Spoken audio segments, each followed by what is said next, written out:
And welcome once again to Living in the 21st Century. Joining me today is Doreen Wade, President for Salem United Organization, and that's right here in Salem, Massachusetts.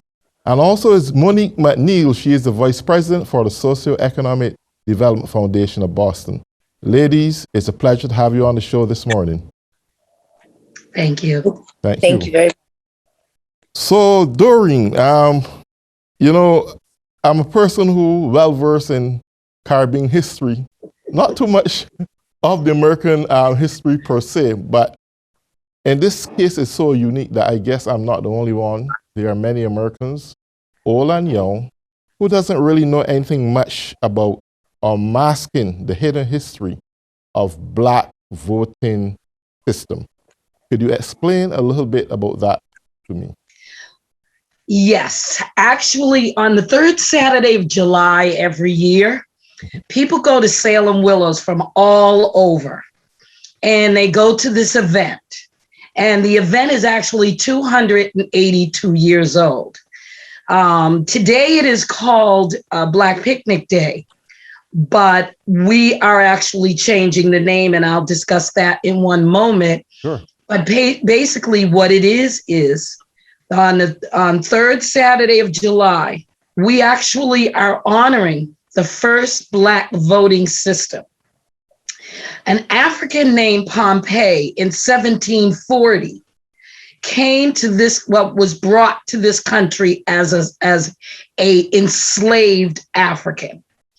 He was of royal blood, and being of royal blood, they were very wealthy to owners. So what basically happened is they would educate them. And in educating Pompey and other West Africans from the Ghana River area and bringing them to Massachusetts, they would all gather. And once they gathered, they would hear stories of what was going on in southern states. And they wanted to make sure they protected their own. So by protecting their own, they developed this whole system that was considered the first Black voting system in this country. And again, I repeat, that was 1740. And this continued on. What they basically did is they held elections. Black Africans were allowed to vote for each other. And in voting for each other, they actually elected Pompey. So Pompey was the first one to be considered either a Black king or a Black governor. Most of them, being of royal blood, wanted to be called kings, but some wanted to take on the American white voting system, so they called themselves governors. So this whole system was called Negro Election Day. Well, this is interesting. Within and during that period of time, we understand how unsteady the formation of the Constitution were.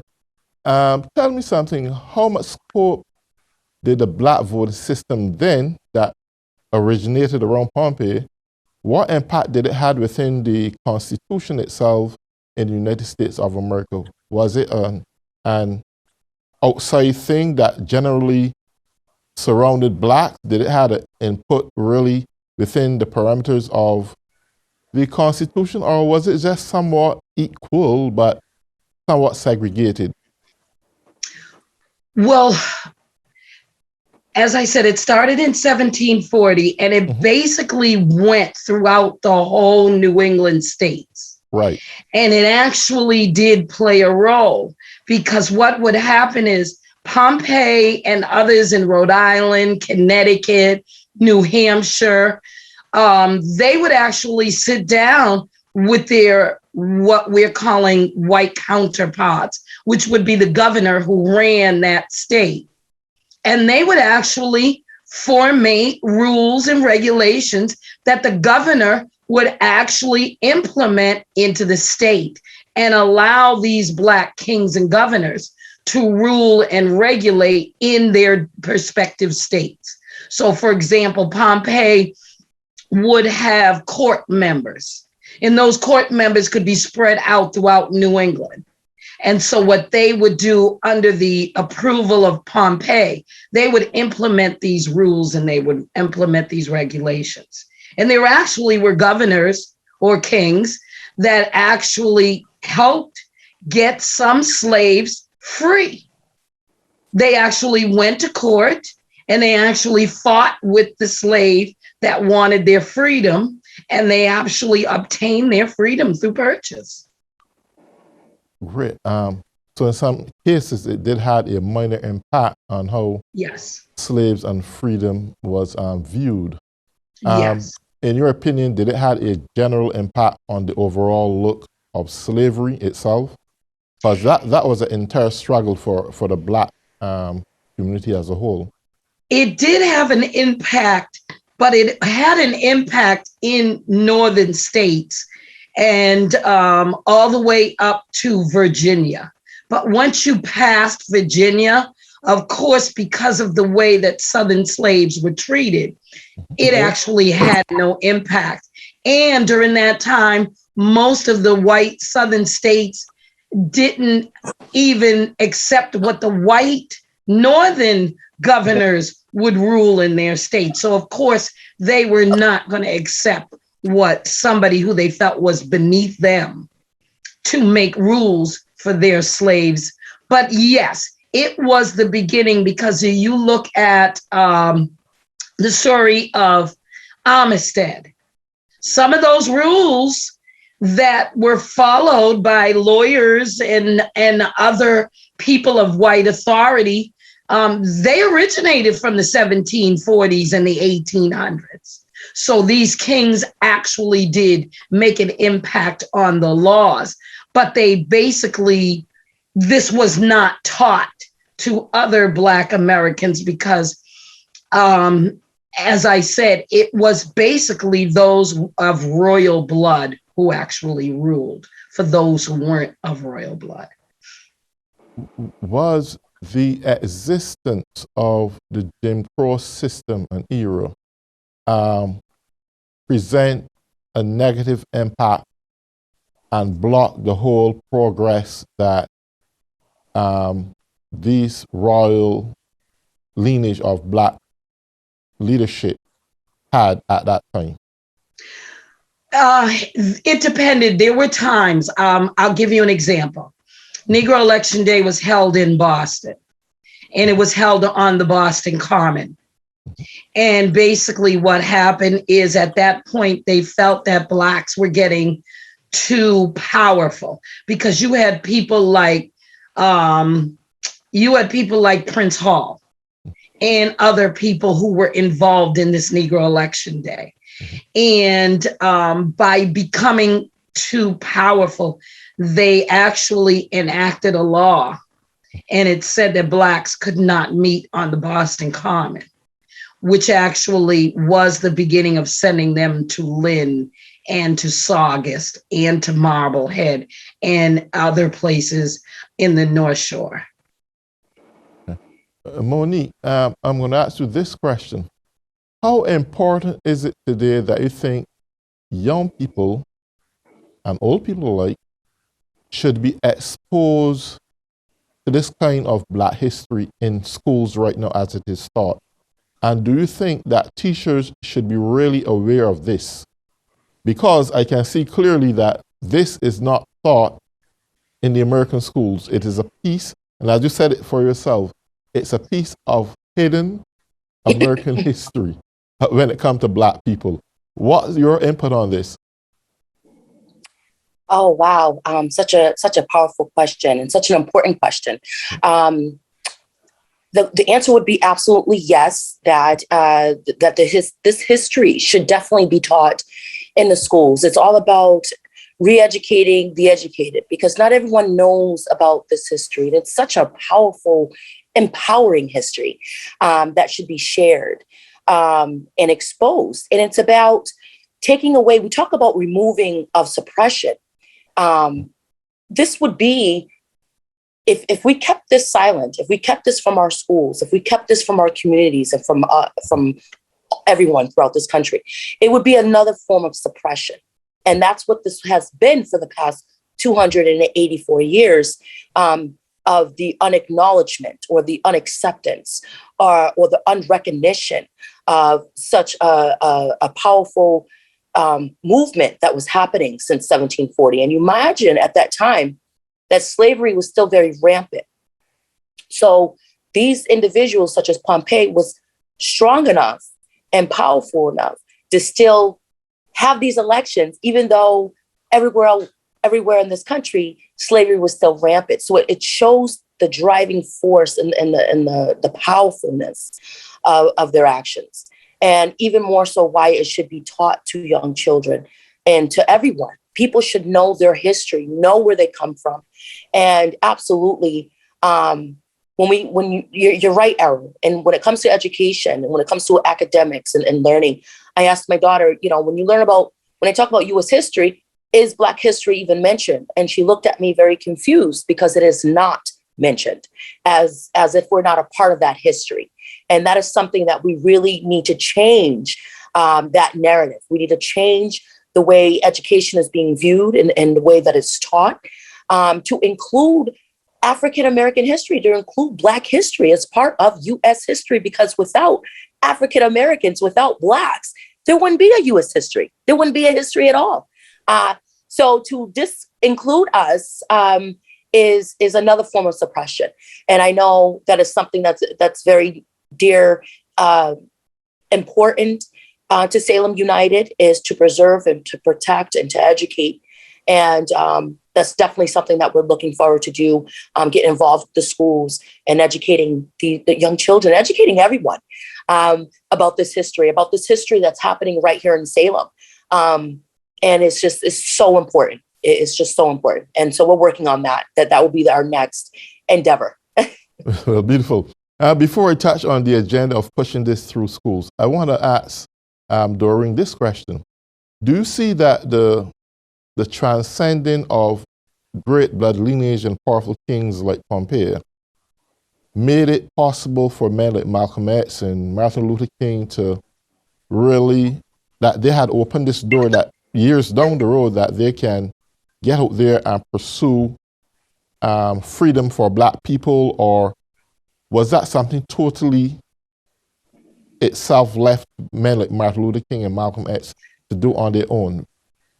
Well, I think I'm going to go back a little further. Mm-hmm. I think the influence that kings like Pompey and Nero and others that are on my list in my exhibit, I think that they are who influenced the Frederick Douglasses, the Prince Halls.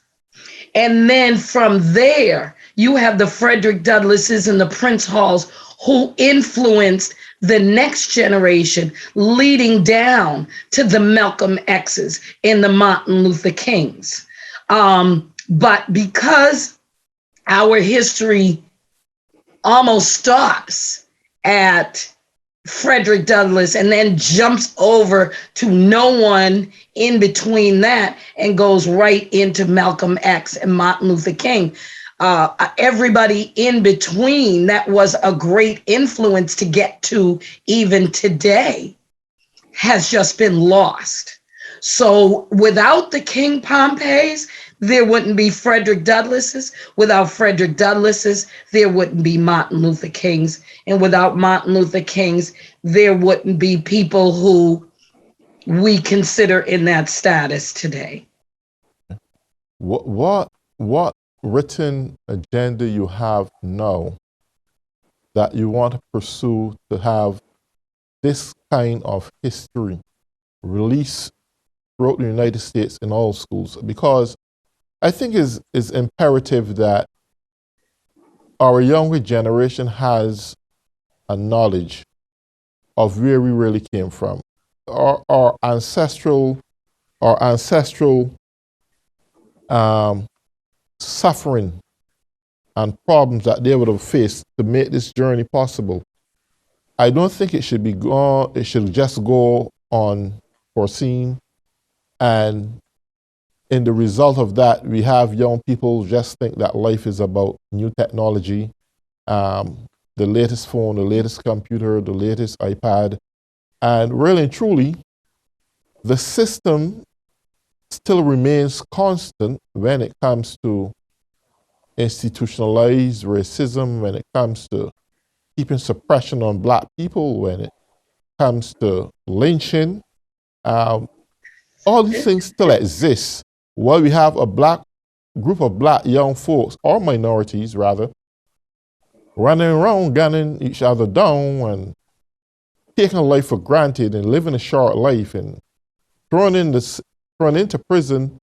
And even sometimes it's not their fault that they are in prison, because the system is so well designed and structured and constant that, and life is so short, that you never get the time to sit down and really study your history. What would you do to re-educate or to educate both the young and the old? Because those who left school, they're not going back there to study history. They're just worried about getting by and feeding themselves and getting a nice car and so forth. What would you do or say to really educate these people to what they stand against? Because the struggle of Martin Luther King days still existing today. A little bit more room may make it easier, but the struggle is still on, and it's still as potent as it was then. No. What? It's actually ironic that you asked that question. I'm going to try to take that question in sections for you. Yes, sure. Basically, it started with what would I do? Mm-hmm. What am I doing should be more the question. And I say that because during COVID, a lot of things had to stop. Yes. And when they stopped, I really took a look at, why do we go to Salem Willows on the third Saturday of July? Mm-hmm. In looking at that, I established that I really need to educate people, because people do not understand, and that's young and old. And ironically, the old do not understand, and they're teaching the young incorrectly. So that's when I came up with an exhibit on what actually is your history that you're going to on the third Saturday of July. I had white, Black, and other come in and were very, very, very shocked. So from this exhibit, I learned I have to educate the old and then start educating the new, young. So basically, I got approached from the exhibit. And actually, what I will be working on in the next couple of weeks with Monique actually is a study guide.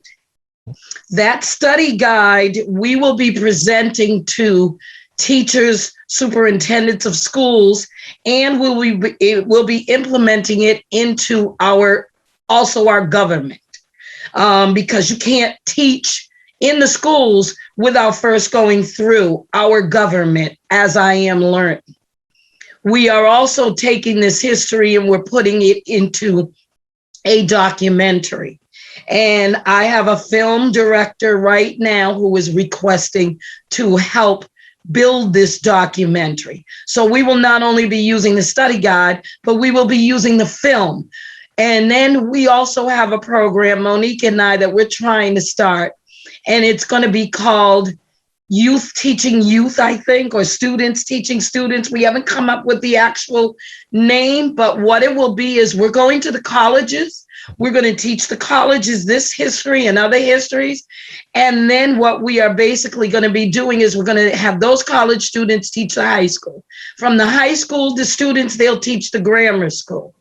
And so now you not only have the teachers teaching, but you have the students teaching each other. And then hopefully from there, we'll come up with other ideas. We want to involve the youth in this history so that they can learn it. They will know it. And when they go on the third Saturday of July, they will be able to educate people who don't even know what the history is, but they still come every year. So I hope that answered your question. Well, you know what? That is one of the greatest strategic plans I ever heard.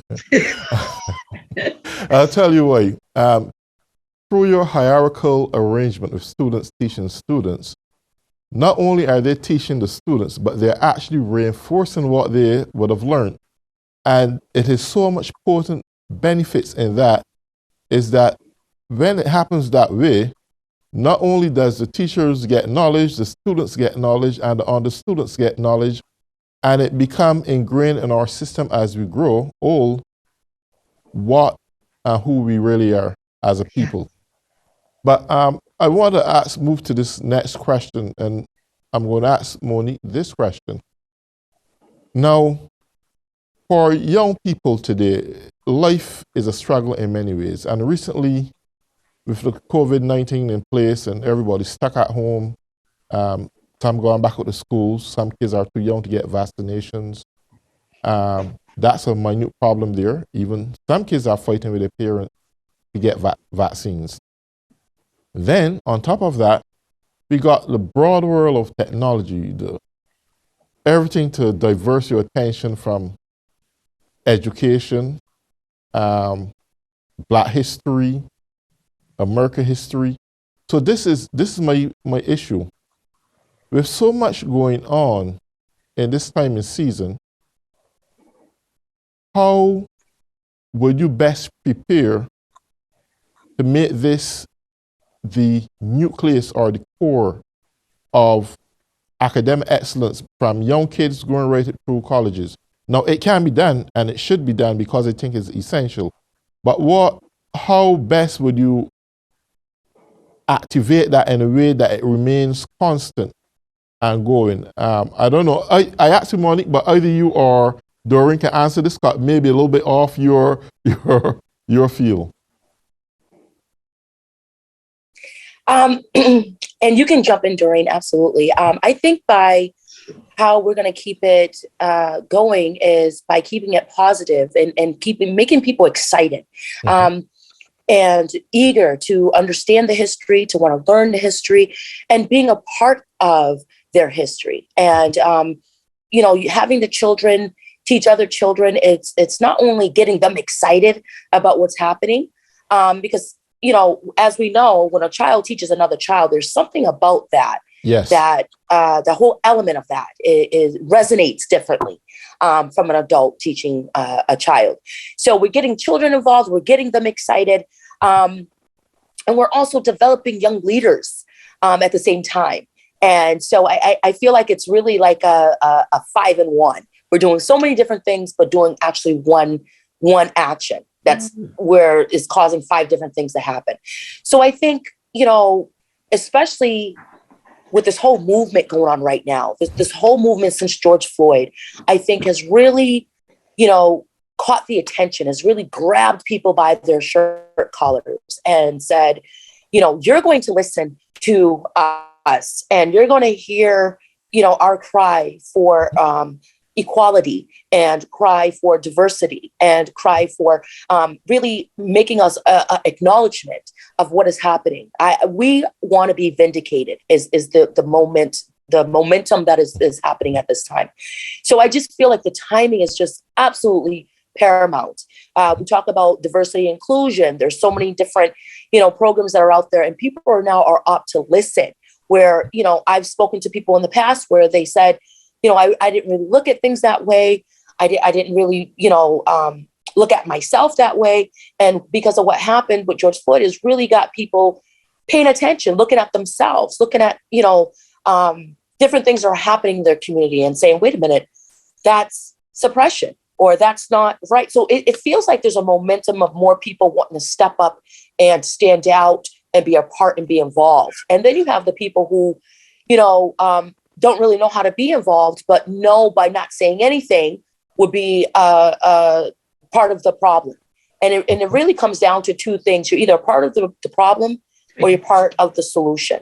And I think people are starting to say, well, my silence is making me a part of the problem of the issues that are happening, surrounding racism, surrounding, suppression, surrounding. So let me be involved. Let me be a part of. So that's, I feel, what's going to make this movement of educating so much more easier, so much more welcoming, because the timing is just so perfect. This is the time, our time.